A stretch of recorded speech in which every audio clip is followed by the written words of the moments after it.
오늘 제목이 고난이 뭐라고 라고 제가 했는데요. 이 고난이 뭐라고 라고 적혀 있는 이 제목이 어떻게 읽혀지세요? 중의적 의미를 담고 있기는 한데요. 어떤 분은 이렇게 읽혀지실 거예요. 고난이 뭐라고? 아무것도 아니지. 이렇게 읽혀지시는 분도 계실 거고, 고난이 뭐라고? 날 이렇게 힘들게 하지? 날 괴롭게 하지? 이렇게 읽혀지시는 분도 계실 거란 생각이 들어집니다. 고난이 뭐라고? 오늘 이 정말 고난이 뭐라고 우리를 힘들게 하는지, 아니면 고난이 아무것도 아닌데 라고 하는지 한번 함께 말씀을 통해 은혜를 나누고자 합니다. 그 전에 질문 하나 드리겠습니다. 저희는 질문 드린다 그러면 다 고개를 숙이셔가지고요. 제가 한 분 한 분께 여쭤보려는 의도가 있는 건 아니고 속으로 생각하시면 되십니다. 어떤 노래를 좋아하시나요? 사실은 한 분 한 분 다 여쭙고 싶지만 시간이 허락지 않을 것 같아서 이렇게 또 질문을 드려보겠습니다. 그럼 어떤 노래를 부르시나요? 부르시는 노래들이 있으시죠? 좋아하시는 노래가 따로 있고 또 부르시는 노래가 따로 있을 거라 생각이 됩니다. 아니, 두 개가 같은 것일 수도 있기도 하고요. 물론 저희 교회는 믿음이 좋으셔서 다 찬양만 부르시겠지만, 제 생각에는 되게 좋아하시는 가요나 팝송이 하나쯤은 있으시더라고요. 저희 아버지 월요일 날 저녁이면 그 병원에 입원하시기 전에 꼭 보던 프로그램이 하나 있으세요. 혹시 월요일 날 저녁 때 어떤 프로그램인지 아실 수 있으세요? 가요 무대. 옛날 노래 이렇게 나오는 그 시간만큼은 꼭 TV 앞에 앉아 계시더라고요. 좋아하시는 노래가 나오실 때는 그냥 흥얼흥얼 따라 부르시기도 하시는데요. 옛날 생각들이 좀 나시는 것 같아요. 그러고 보면 저도 7, 80년대 중고등학교 시절에 들었던 노래들이 요즘 다시 리메이크 되거나 아니면 길에서 들려질 때는 한참 그때 내가 그 노래 또 그 테이프 많이 들었지 이런 생각이 들어지거든요. 요즘 애들은 테이프가 있다고 이야기하면 그게 뭐냐고 물어보더라고요. 어쨌든 과거를 회상하는 노래들을 좋아하는 경우들이 있더라는 것이죠. 근데요, 그 좋아하는 노래들 중에 대체적으로 보면 인생의 주제곡들이 있으시더라고요. 인생을 노래하는 곡들 중에 내가 좋아하는 곡들이 있다라는 것이죠. 어떤 분은 그러시더라고요. 사랑 사랑 사랑 내 사랑이야. 이 노래 좋아하신대요. 왜 좋아하냐 그러니까 내가 가족을 사랑하는 마음을 표현해 주는 것 같아서 좋아한다고 이야기하시더라고요. 근데 어떤 분은 이런 노래도 좋아하시더라고요. 돈만 보인단 말. 이 노래는 틀린 것 같네요. 돈만 보인단 말이야. 이 노래를 좋아한, 원래는 너만 보인단 말이야인데 이분은 돈만 보인단 말이야로 바꿔서 부르시더라고요. 돈만 쫓아서 하는 사람이 이 노래가 좋으시다고 그러시더라고요. 되게 아마 여기 계신 분들은 주님 한 분만으로 나는 만족해, 이 찬양을 좋아하실 것 같긴 한데, 근데 요즘 제가 자주 부르게 되는 주제곡이 하나 있더라고요. 고난밖엔 난 몰라. 요즘 제가 자주 들려지는, 제 마음속에 불려지는 노래 중에 하나가 고난밖엔 난 몰라. 원래는 무슨 노래죠? 사랑밖엔 난 몰라. 그런데 고난밖엔 난 몰라로 바뀌어서 들려지더라고요. 혹시 저와 같은 노래를 부르고 계신 분도 계시지 않을까라는 생각이 들어지는데, 사실 우리는 우리 삶에 고난이 없기를 기대합니다. 그러나 고난이 없는 평탄한 삶이라면 하나님을 찾을 일도 없고 하나님을 의지할 일도 없고 하나님을 만날 일도 일어나지 않는다는 것이죠. 고난이라는 삶의 어려움이 찾아오기 때문에 하나님을 찾고 하나님을 의지하고 살아가게 됩니다. 그럴 때 우리에게 이 제목처럼 고난이 뭐라고? 아무것도 아니지 라는 뜻으로 이 고난이 뭐라고가 읽혀지지 않을까라고 생각이 되어집니다. 사실은 근데요, 이 고난을 만날 때 저희들이 실수하는 것 중에 하나가 우리 생각, 우리 능력, 그것을 의지할 때가 많다라는 것이죠. 사실 우리는 우리의 능력이 대단하다고 생각합니다. 그리고 우리의 힘으로 해결할 수 있다고 생각합니다. 오늘 말씀도 인간의 생각이 앞서는 아브라함이 위기를 만나게 되어집니다. 사실 가나안 땅의 중심까지 들어갔지만 계속 그 지역의 텃세에 밀려나서 척박한 땅에 살아갈 수밖에 없었을 거란 생각이 들어집니다.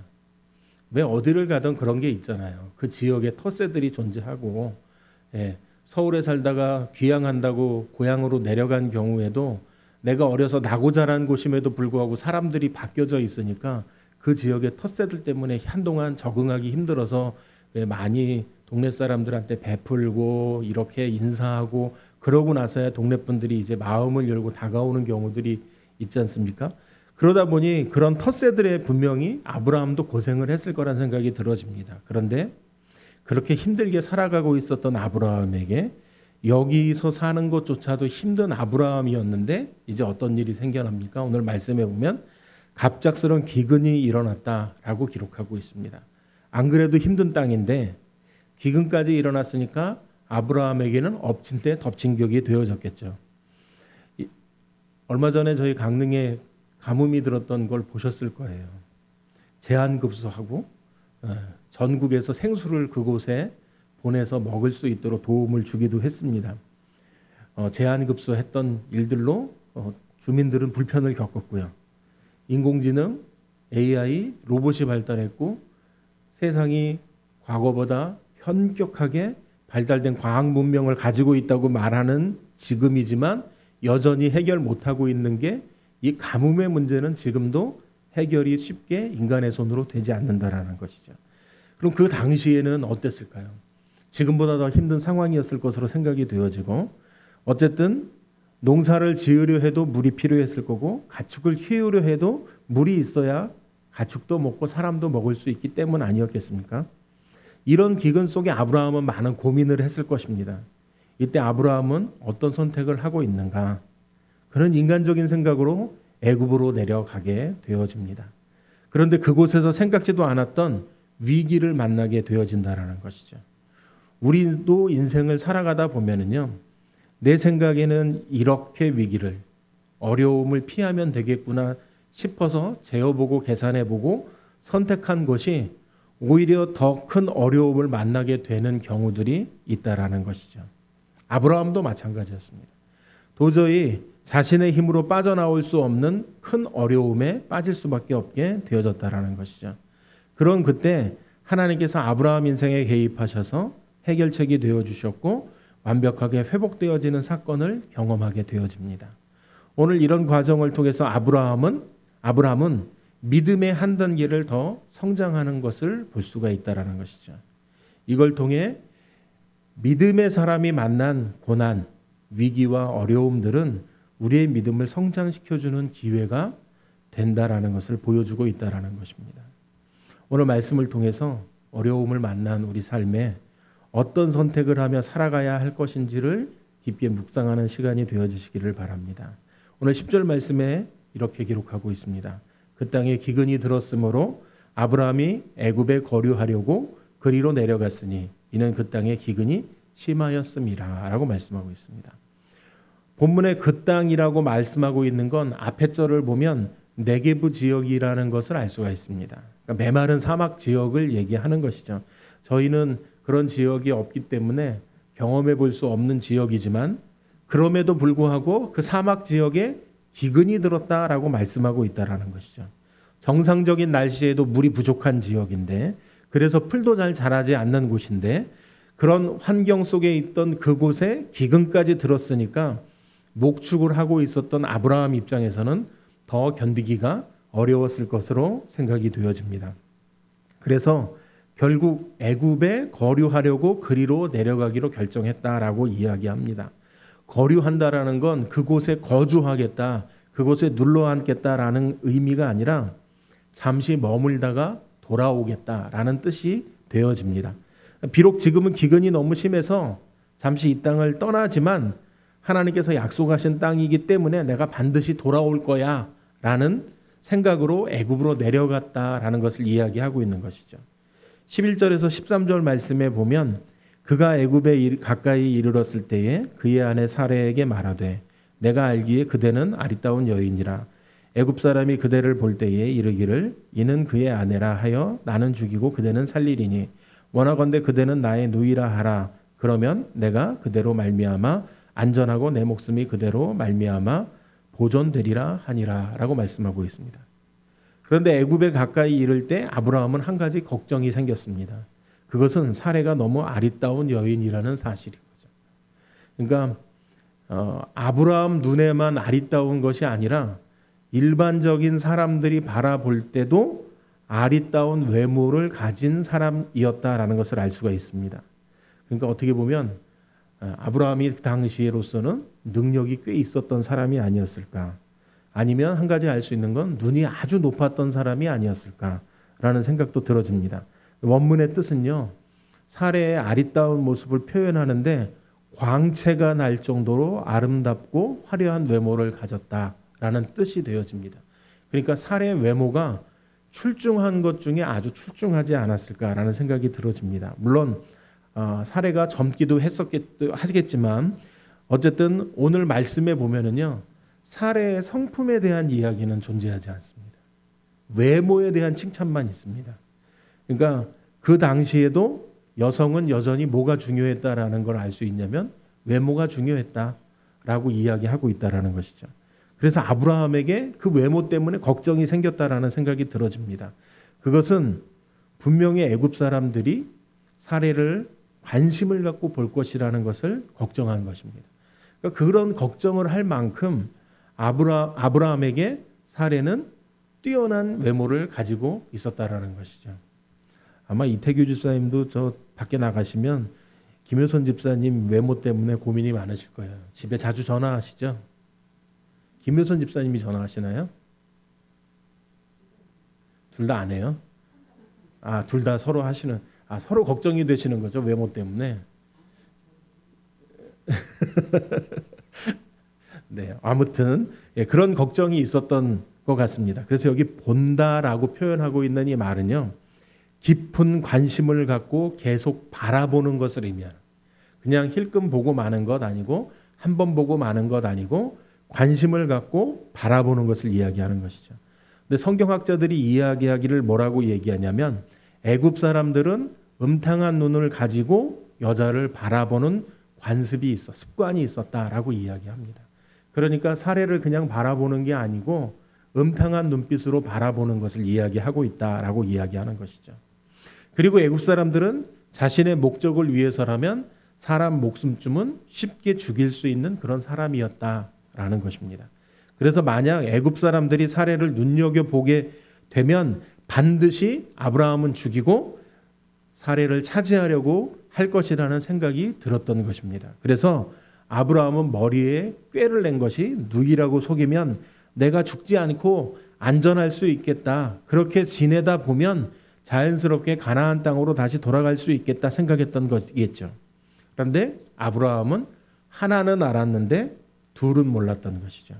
누이라고 속였을 때 일어날 둘에 대해서는 전혀 생각하지 못했다라는 것입니다.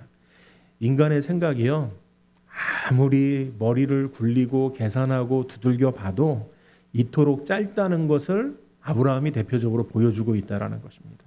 그런데도 아직도 인간의 짧은 생각이 대단하다고 생각되는 어리석은 판단을 우리는 여전히 하고 있다라는 것이죠. 그럼에도 불구하고 머리가 아프도록 깨지도록 이리 굴리고 저리 굴리고 고민하더라는 것이죠. 사실 제가 저희 아버지 지금 병원에 입원해 계시는데 아버지는 퇴원시켜달라고 요구하세요.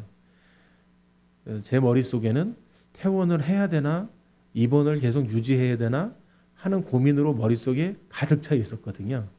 근데 이 모든 과정이요, 저는 지나고 지금 결론이 난 건 아니지만 지나는 과정 속에 병원에 입원하셨던 거, 중환자실에 가셨던 거, 그리고 다시 퇴원하셨고 요양병원에 가셨고 요양병원에서 요양 등급 받는 것까지 저희가 뭘 계획해서 한 게 제가 뜻한 대로 되어진 게 하나도 없더라는 것이죠.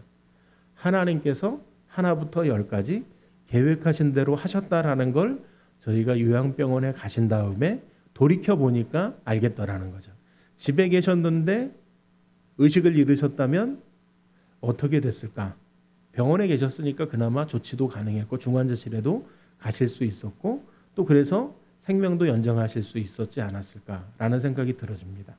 어쨌든 위기를 생각하게 될 때 사람들이 제가 머리가 깨지도록 고민해보고 판단해보고 상황들을 계산해봐도 머리만 아플 뿐이지 어떤 선택을 할 수가 없더라고요. 그냥 이거 했는데 이게 저절로 되어지고 그 다음 게 저절로 되어지는 이 모든 과정이 하나님께서 그냥 이끌어 가신 길이라는 걸 제가 뒤늦게 깨닫게 되어졌다라는 것입니다.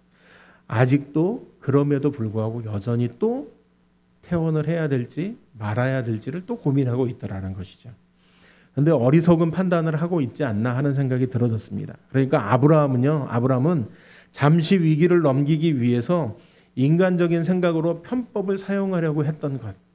아마 그는 이 문제만 해결되면 다른 문제는 없을 거야 라고 생각했을 것입니다. 하지만 이 문제 때문에 다른 문제가 발생하는 것이죠. 그것은 아내 사례를 바로가 아내로 데려가는 새로운 문제가 발생했다라는 것입니다. 아마 아브라함은 여기에 대해서는 전혀 생각하지 못했기 때문에 대책도 없었을 것입니다. 다음 말씀을 보면 그냥 속수무책으로 당하고 있는 아브라함을 볼 수가 있습니다. 여기서도 믿음으로 살지 않고 인간적인 계산이 앞선 삶을 살아가는 인생에게는 낭패와 실망을 당할 수밖에 없다라는 것을 보게 되어진다라는 것이죠. 인간적인 계산으로 살면 문제가 해결되어지는 것이 아니라 더 심각한 어려움을 만날 수밖에 없다라는 것을 이야기하고 있다라는 것입니다. 그럼 왜 이렇게 되었는가? 말씀을 저희가 자세히 읽어보면요, 하나님이라는 말씀이 전혀 나오질 않습니다. 그러니까 하나님과 전혀 이 문제에 대해서 아브라함이 묻고 답하는 시간이 없었다라는 것이죠.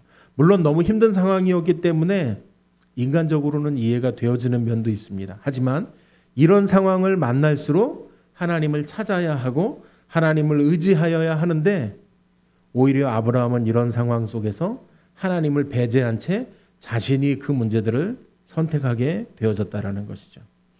그러면 아무리 척박한 땅, 남방 땅이라고 해도 하나님께서 거기에서 어떻게 해요?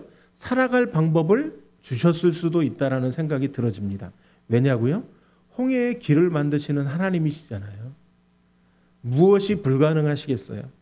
어떤 일이든 하나님께 만약에 질문을 드렸고 하나님 앞에 도움을 구했다면 다른 은혜를 부어주셔서 풀도 나고 물도 나는 일들이 생겨났을 것이라고 생각이 되어지고 감당할 수 없는 시련을 만나지도 않았을 것이라고 생각이 되어집니다.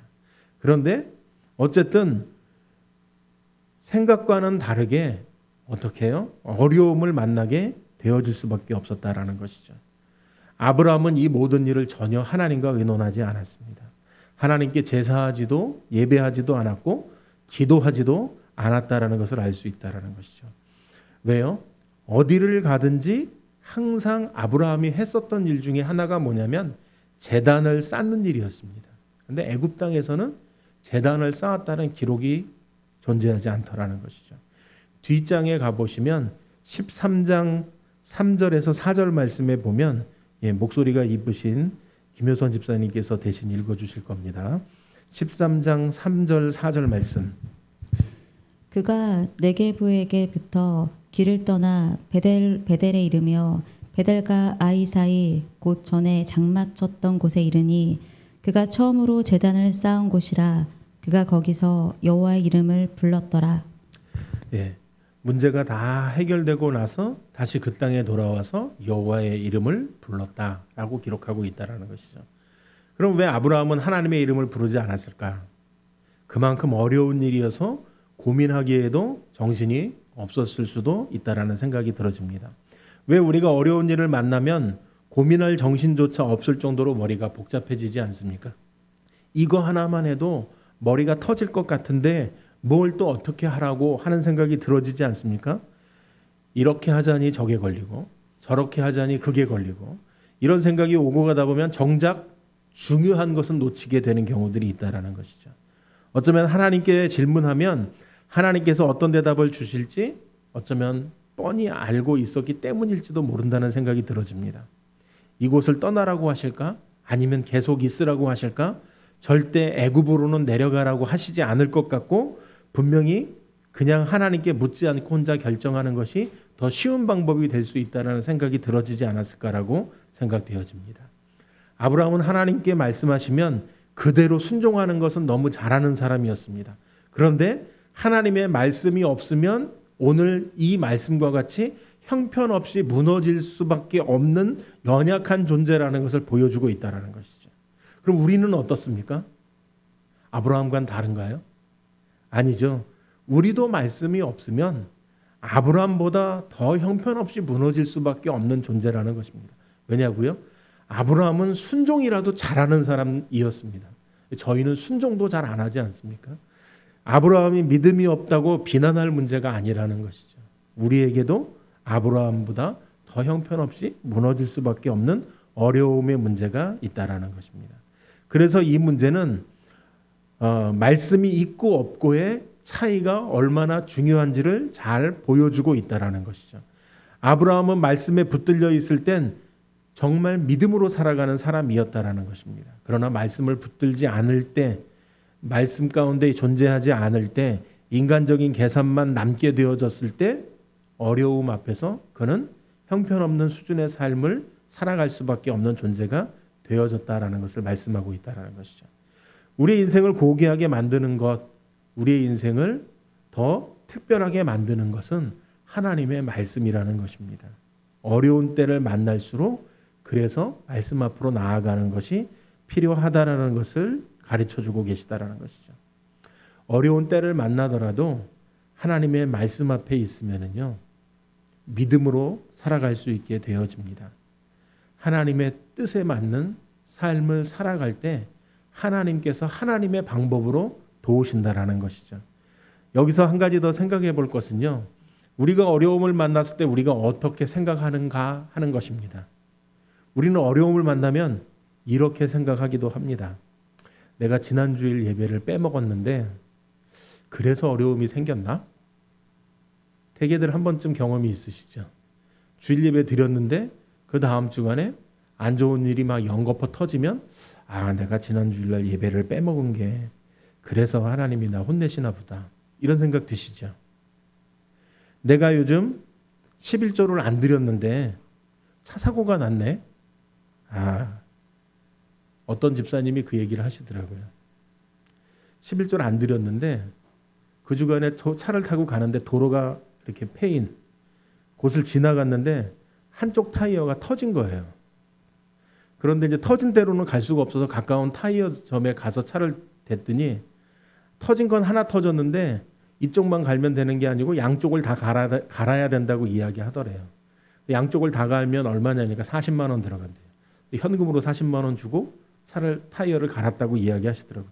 그리고 차를 운전하고 가는데 머릿속에 드는 생각이 내가 그동안 11조 안 드려서 하나님이 내 11조 안 낸 것 때문에 수금해 가셨구나 라는 생각이 들더라는 것이죠. 정말 그럴까요? 내가 요즘 성경을 안 읽었는데 그래서 그런지 눈이 잘 안 보여. 이런 생각 드시나요? 김효선 집사님 찔리세요? 내가 요즘 기도를 안 했는데 애들 일이 잘 안 풀리는 것 같아. 이런 생각 드세요? 내가 요즘 수요 예배 몇 번 빼먹었는데 건강이 안 좋아졌어. 이런 생각 드세요? 새벽 예배 안 드렸는데 그래서 내 인생이 안 풀리나 봐. 이런 생각 드세요? 이런 생각 해보신 적 있으시죠? 그런데 사실 이거요, 쉽게 얘기하면 기독교적 미신입니다. 우리가 그런 미신 속에 삽니다. 하나님께서 결코 그렇게 하시지 않으신다라는. 근데 이제 이렇게 말씀드리면 이런 오해가 있을 수 있어요. 그럼 다 안 해도 되네? 그렇죠? 그런데 하나님께서는 누구에게 관심을 가지고 계신가를 생각해 보면 됩니다. 건강이 약하고 흙수저이고 내가 못났어도 상관없다라는 것이죠. 하나님의 관심은요, 죄 지은 사람에게 있습니다. 왠지 마음이 그럼 난데? 라는 생각이 들어지시지 않으세요? 하나님께 가장 원수된 사람에게 하나님의 관심이 있으세요. 그것이 바로 하나님 앞에 가장 약한 사람이 되어지기 때문에 그렇습니다. 그래서 하나님께서 찾으시는 사람은 어떤 사람입니까? 겸손한 사람 찾으시는 거예요. 그래서 겸손한 사람 좋아하시는 거예요. 그래서 갈급한 사람 찾으시는 거예요. 사업이 잘 되는 사람이요? 인생이 잘 풀리는 사람이요? 돈 많은 사람이요? 자기가 잘났는데 뭘 의지하겠습니까? 제가 아는 집사님 보니까 잘 나갈 때는 뭐 요트 타고 못 타고 뭐 집에 없는 게 없더라고요. 차도 6개월에 한 번씩 자기가 슈퍼카로 다 바꿔탔다고 이야기하고요. 참 대단하신 분이다라는 생각이 들었습니다. 그런데 자기 생각이 자기 마음에 어떤 생각이 드냐면 자기는 어떤 일을 해도 다 잘 되는구나라고 생각이 들더래요. 왜? 손대는 사업마다 다 잘 돼서. 그래서 다 잘 되는 줄 알고 이것저것 막 벌리다가 외통수에 걸리니까 빠져나올 길이 없는 거죠. 다 날려먹고 요트도 팔아먹고 집도 다 팔아먹고 전셋집에 들어앉은 존재가 되어졌는데 어쨌든 그것도 감사하다고 이야기하시지만 어떻습니까? 하나님 앞에 인생이 잘 풀리는 사람, 돈 많은 사람이 아니라 하나님만을 의지하는, 그래서 하나님의 역사가 일어나는 곳, 그래서 겸손한 하나님의 백성을 찾으신다라는 것입니다. 하나님께서 도우시는 사람은 누구냐면요, 겸손한 하나님의 백성입니다. 하나님 없는 사람을 하나님께서 도우시는 것이 아니라 하나님께서 도우시는 사람은 겸손한 하나님의 백성을 도우신다라는 것이죠. 내가 상한 갈대 같습니까? 쓸모없는 사람 같습니까? 훅 불면 꺼져버릴 초화 같습니까? 하나님께서는요, 상한 갈대도 꺾지 않는다고 말씀하십니다. 꺼져가는 심지도 끄지 않으시는 분이시라고 말씀하고 있습니다. 오히려 꺾인 상한 갈대를 일으키시는 분임을 말씀하고 있다라는 것이죠. 우리는 반듯해야만, 하나님 앞에 반듯해야만, 온전해야만, 불이 활활 타올라야만 하나님께서 우리 삶에 역사하셔라고 생각하지만 아니요, 약하기 때문에 하나님의 역사가 필요한 것입니다. 약하기 때문에 하나님을 의지해야 한다라는 것입니다. 꺼져가기 때문에 하나님의 역사가 일어난다라는 것입니다. 고난도 마찬가지입니다. 하나님의 역사가 필요한 것입니다.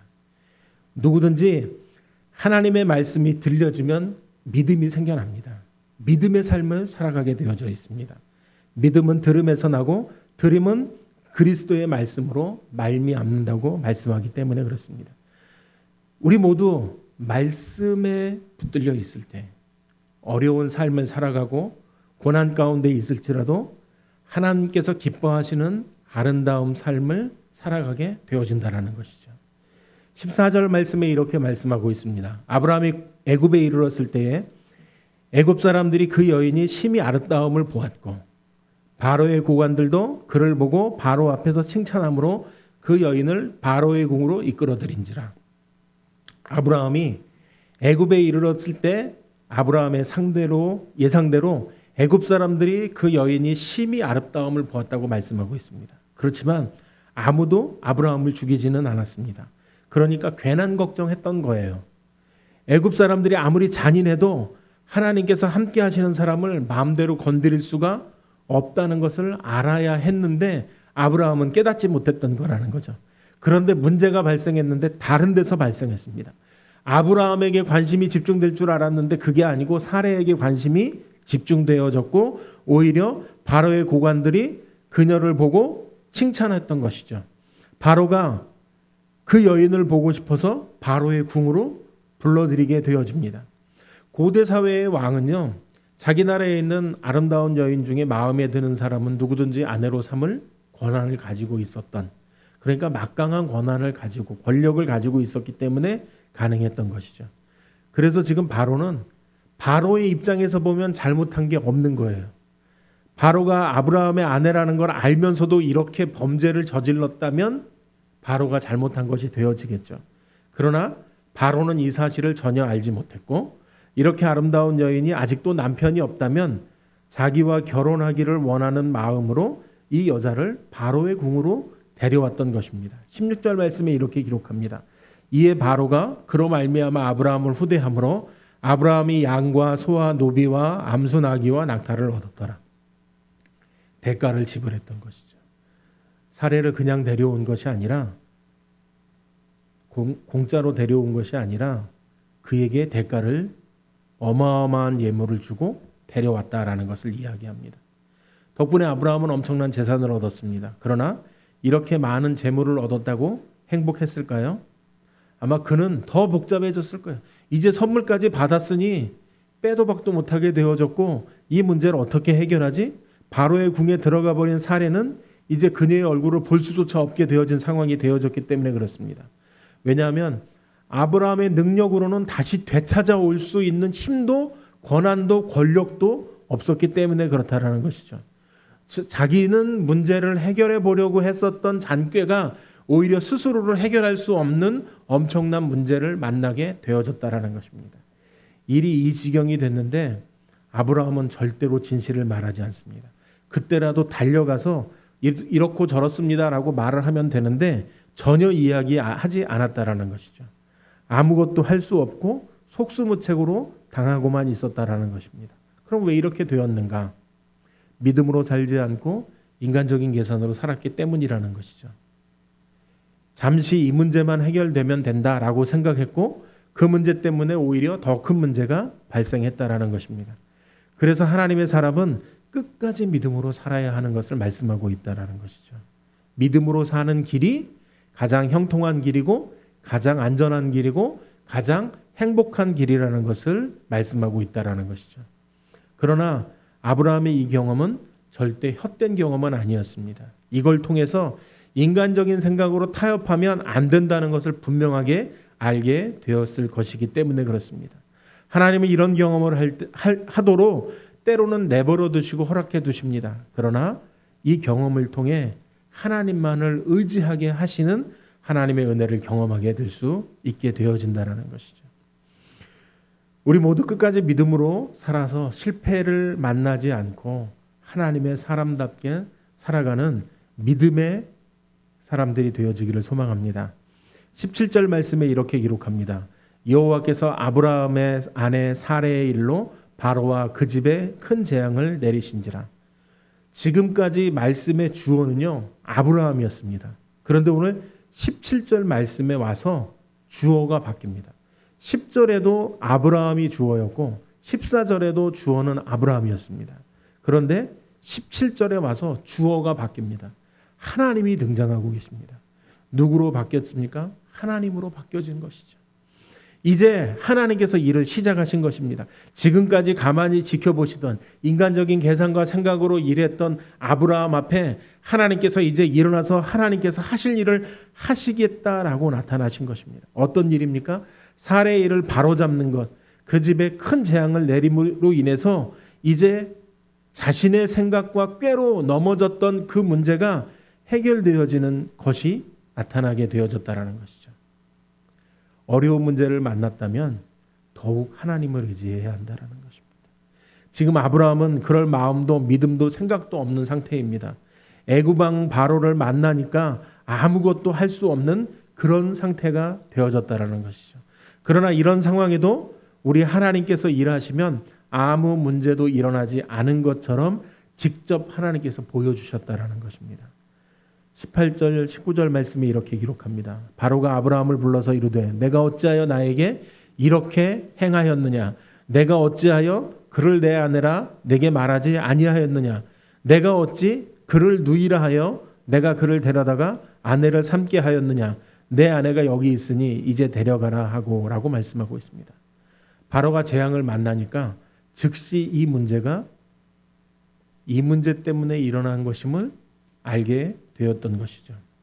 그리고는 이제 그 집안에 큰 질병을 내리신 것을 말씀하고 있습니다. 이걸 통해서 바로는 이 여자가 남의 아내라는 것을 알게 되어졌고 즉시 이 문제를 바로잡아야 된다고 생각했던 것 같습니다.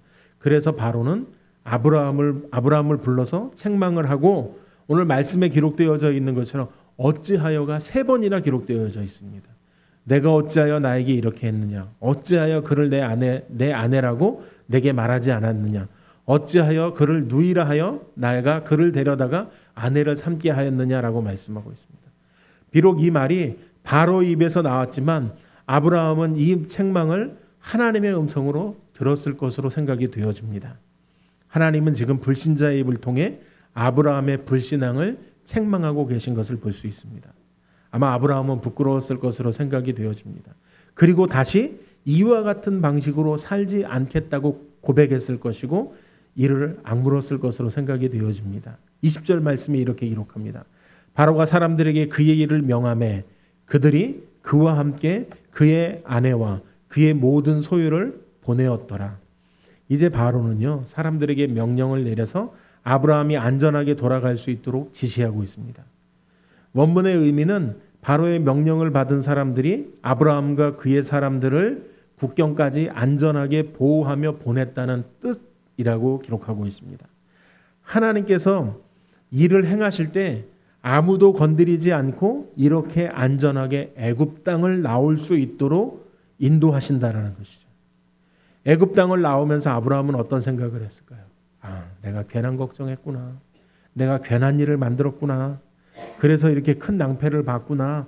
그럼에도 불구하고 하나님께서 해결해 주셨구나 라는 생각이 들었을 것이기 때문에 그렇습니다. 여기에서 우리가 만나는 하나님은 어떤 하나님입니까? 우리가 두 손 들고 포기하고 그 자리에도 우리 하나님은 얼마든지 해결책을 갖고 계시는 분이시라는 것을 보여주고 있다라는 것이죠. 하나님께서 하실 수 없는 일은 없다라는 것입니다. 하나님께서 해결할 수 없는 문제는 없다는 것을 보여주신다라는 것이죠. 그래서 어려운 문제를 만나면 하나님을 향해 나아가야 한다라는 것입니다. 오늘 우리 중에 오랫동안 우리를 짓누르는 엄청난 고난의 문제 때문에 힘들게 살아가는 분도 있을 것이라는 생각이 들어집니다. 이젠 그 문제로 기도할 힘도 없는 그런 상태에 있을 수도 있다라는 것이죠. 왜냐고요? 아브라함이 그랬으니까요. 기도할 힘도 없고 해결할 힘도 없고 그래서 그냥 속수무책으로 포기하고 당하고만 있어야 하는 그와 같은 상태였다라는 것입니다. 그러나 이런 상태에도 우리 하나님께서 일하시면 모든 것이 완벽하게 해결되는 역사가 일어난다라는 것입니다.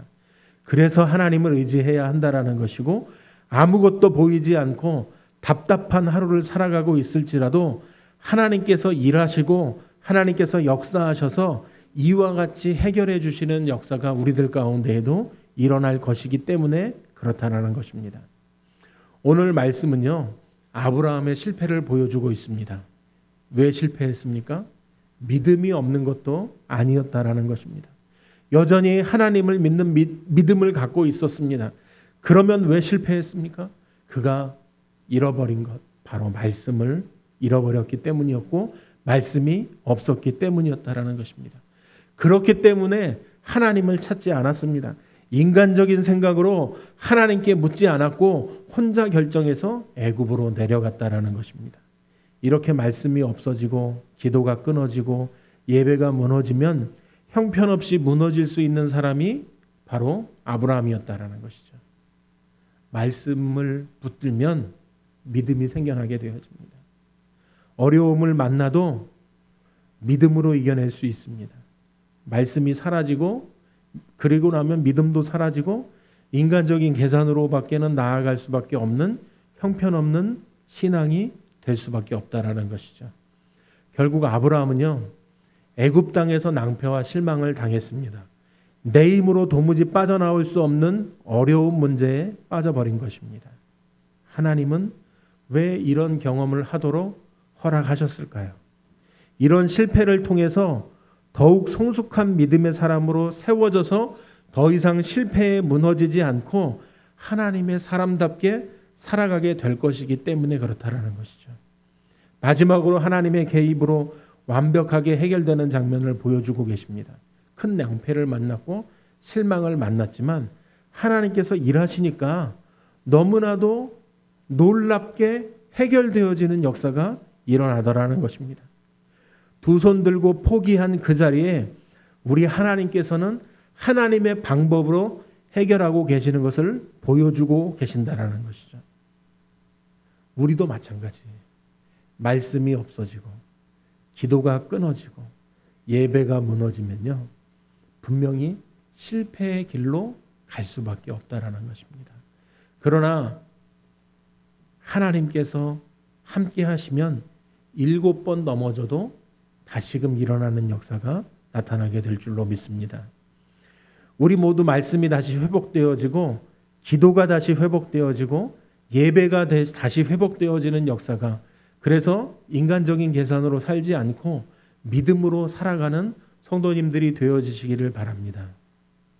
비록 인간적인 계산으로 살아가다가 실패를 만났더라도 하나님께서 우리의 해결을 해주실 것을 믿고 그것을 다시 하나님 앞에 고백하고 나아가게 될 때 하나님의 백성답게 회복되어 믿음의 길을 살아가는 역사가 나타나게 될 줄로 믿습니다.